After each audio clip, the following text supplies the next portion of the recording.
Hello friends, I am Chevee. Welcome to the shed. How are you today? I hope you're doing well. I hope your weekend was good. This is disgusting. My weekend went okay. And you know, do you ever do something, you ever have an intention of doing one thing and then end up doing a completely different thing?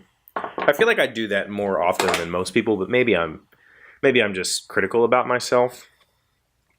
But this place is a mess, and it's a mess because it's a mess. Does that make any sense? It's a mess because it's a mess. Saturday, I was out all day at a convention in the southern part of my state. Charleston's about 3 hours from here. And so Sunday, I got back Saturday night, and I thought Sunday, I'll come and I'll start making the sound panels. That was my plan. Come down here and make sound panels. But step one was clean.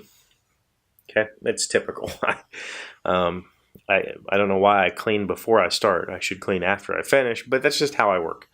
So I thought, well, I'm going to clean, but first I want to make a thing. And I posted this picture on Instagram because I had intended to make a simple dust filter. And I've seen other people do a thing, you know, just take some duct tape and a furnace filter and tape it to a box fan, the back of a box fan. And so now you have a nice dust filter that if I'm using the table saw, I can set the fan right on the table saw and it'll suck the dust through the filter. If I'm using the bandsaw, or I should point here for that, the miter saw or the sander or whatever, I can run the air filter to help get some of the dust out of the air to help with my allergies and all that stuff. There's just one problem. The particular model of fan that I bought. This is what I have left of it. It's a 20-inch box fan frame. The particular model that I have that was available at my local store, this is the back. The power plug plugs in right here, and the switch was right here. You know, most box fans have a cord down here and the switch up here. No, this was right on the back. So I couldn't tape a filter on this thing. And the reason I was going to tape the filter on the thing was to avoid making any sort of box to put this fan in and do, you know, I was doing it the easy way. Why build something when I could just take a frame like this that has a fan in it, duct tape a filter to it, and ta-da, now I have a thing and I didn't have to waste a bunch of energy on it.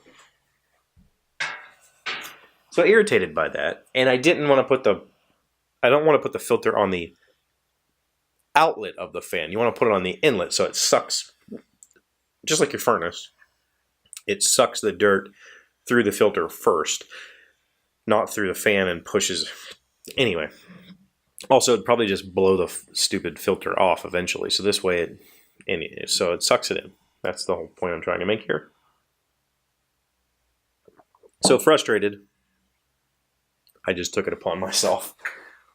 And I did the thing that I didn't want to do in the first place, and that is I built a custom box. Now, this isn't anything at all special. In fact, I built it before I realized that it was done, and I should have filmed it, but I didn't. This is made out of the shittiest wood known to man. This is just fence slats, what I have left over. I still have leftovers from when I built my fence project and a few chairs. I mean, I didn't even plane this or anything. I didn't try to make it pretty. It's treated wood. I'm not going to spend a whole lot of effort building a freaking box fan.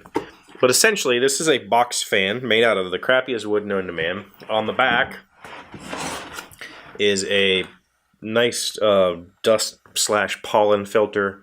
Put a couple of channels on it to frame it in. And then over here, I had to relocate the power plug. In fact, this fan had the power cord plugged in. It's not fixed. And then I put the switch here. Got rid of the high-low, all that knob. And like I said, this was like one of those projects that probably 2.5 hours and I was done. Maybe 3 hours total. I just slapped it together. The box isn't even square. It's quite a bit out of square because these 45s that I put in these corners were not perfect 45. I didn't care. I was building a box to hold a fan. Like, I don't care if it's square. It's not a showpiece. It's basically held together with glue and brad nails. The backs, these pieces on the back, well, this one's glued on. This one, and this one are held on with just some Robertson screws, so I can take this off to change the filter or to clean the filter.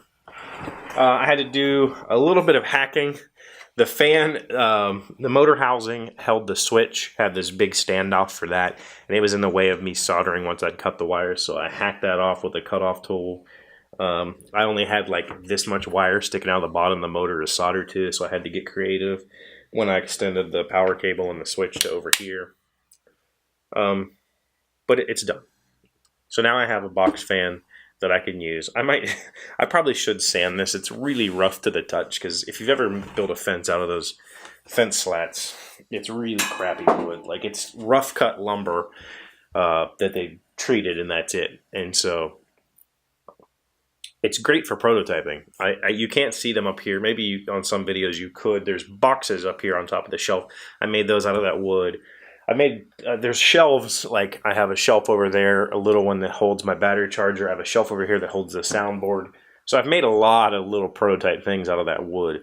Because it's like, I think it's like $1.20 or something. You get a 6 or 8 foot length of this wood that's 5.5 inches wide and a little over a 1/2 inch thick, like 5/8 maybe.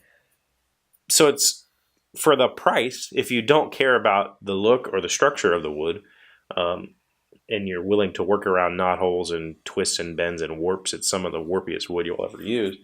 For something like this, why would I make this out of walnut? Or, you know, why would I even bother to go buy shelving pine when I have this crap laying around just to slap together a fan? But it worked out, and it's one of those things that I didn't intend on doing it, and I just did it. And I didn't film any of it. I took some pictures, posted them on Instagram. If you're not following me on Instagram, there's the link. You should do that. Because when I do making stuff, I tend to put that on Instagram if I'm building something. So, yeah. Now I have to go clean. At some point this week, I'd like to get started during the evenings working on the sound panels so that we can get this whole mess cleaned up and I can get the mural going and all that. So I'm hopefully throughout the week, each evening, I'll spend some time building some sound panels, and I'm going to try to put some videos together for that. I'm behind on the build videos. I have some in the queue that I need to just edit and put up, but life is getting in the way right now, so that stuff's all just sitting aside. But, you know, it is what it is. I'm just here because I enjoy talking to you, because you guys are my best friends. So thank you for being here. I don't know what this video was about. I guess it was showing off my really crappy box fan. Hopefully you got something out of that, maybe an idea.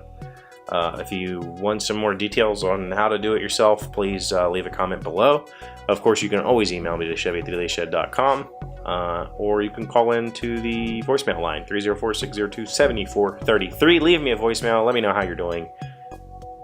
Yeah, thank you for being here. I'll see you tomorrow.